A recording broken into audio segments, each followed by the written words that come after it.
आगे दूर दिखाई देने के बाद दूसरी गलती पर ये शिवाजी से पूछा वहां से शिवाजी से पूछा वहां से शिवाजी दूसरा बनिया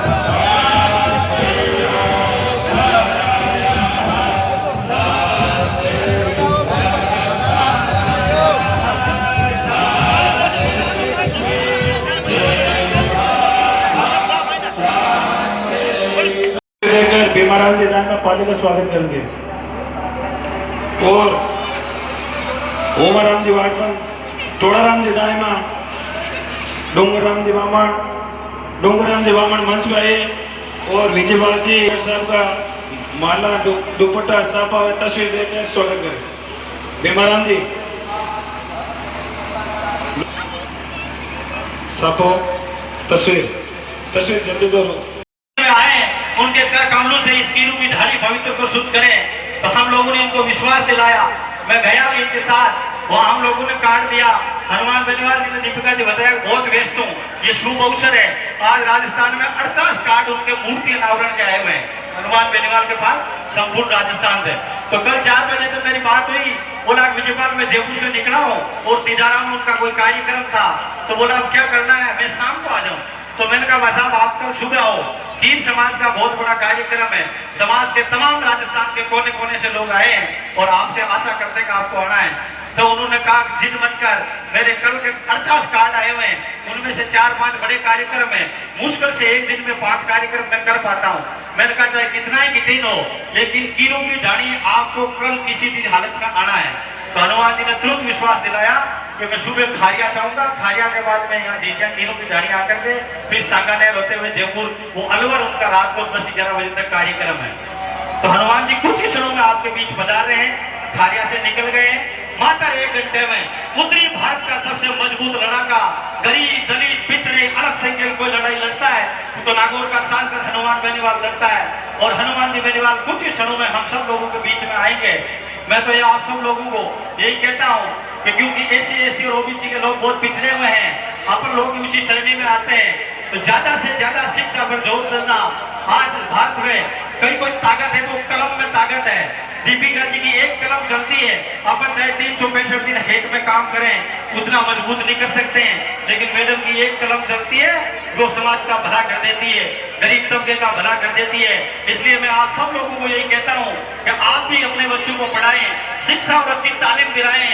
ये जमाना टेक्निकल का आ गया, पहले तो आप लोग कठिन परिश्रम करके कमा खा लेते थे, लेकिन आने वाले समय में हमारी पिछली युवा पीढ़ी अब ये खेती बाड़ी का धंधा नहीं कर पाएगी।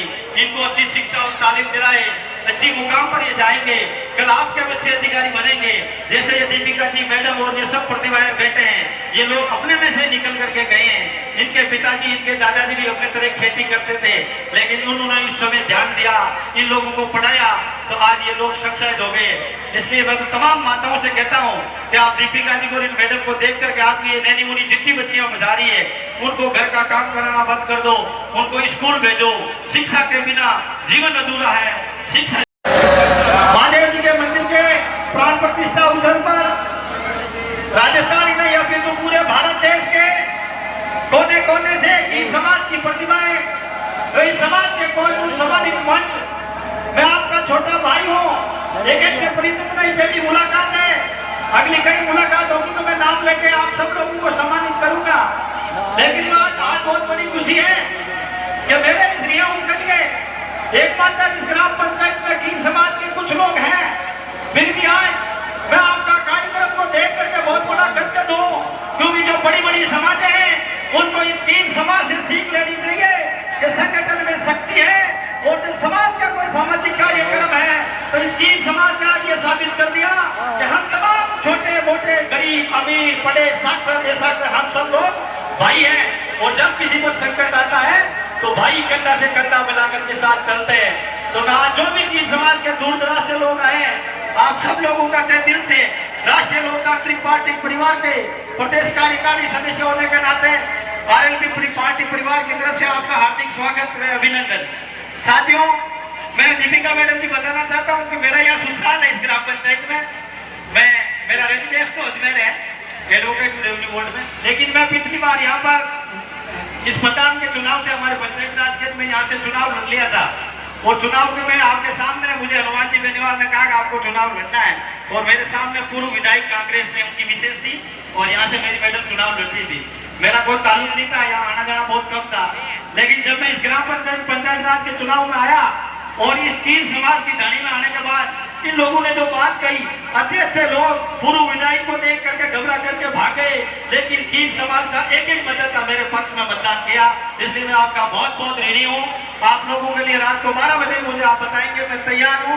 फिर भाई चैनाराम जी ने मुझे बताया कि हम अभी उत्तरी भारत के सबसे बड़े मजबूत लड़ाका किसान कौम का एकमात्र लड़ाका हनुमान बेनीवाल, तो बोला हनुमान जी बेनीवाल को हमारे मंदिर प्राण प्रतिष्ठा में बुलाना है। तो मैंने कहा चैनाराम जी, नेताजी का बहुत बड़ा कार्यक्रम है, तमाम भारत में हनुमान बेनीवाल की मांग रहती है। अपन सोशल मीडिया में देखते हैं, कभी वो यूपी में तो दूसरे दिन वो पंजाब में देखते हैं, कभी राजस्थान के जैसलमेर तो कभी बांसवाड़ा, क्योंकि मैंने कहा वो मजबूती से लड़ाई लड़ने वाले नरेंद्र और अमित शाह से वो लड़ता है तो आगो आपका नागौर का सांसद हनुमान बेनीवाल लड़ता है। तो मैंने कहा बहुत तेजी वो व्यस्त है, लेकिन तेजी ने कहा किसी भी कीमत पर हम लोगों ने छोटी समाज में इतना बड़ा भव्य मंदिर बनाया है, तो हम चाहते हैं कि किसानों का लड़ाका उत्तरी भारत का न्याय का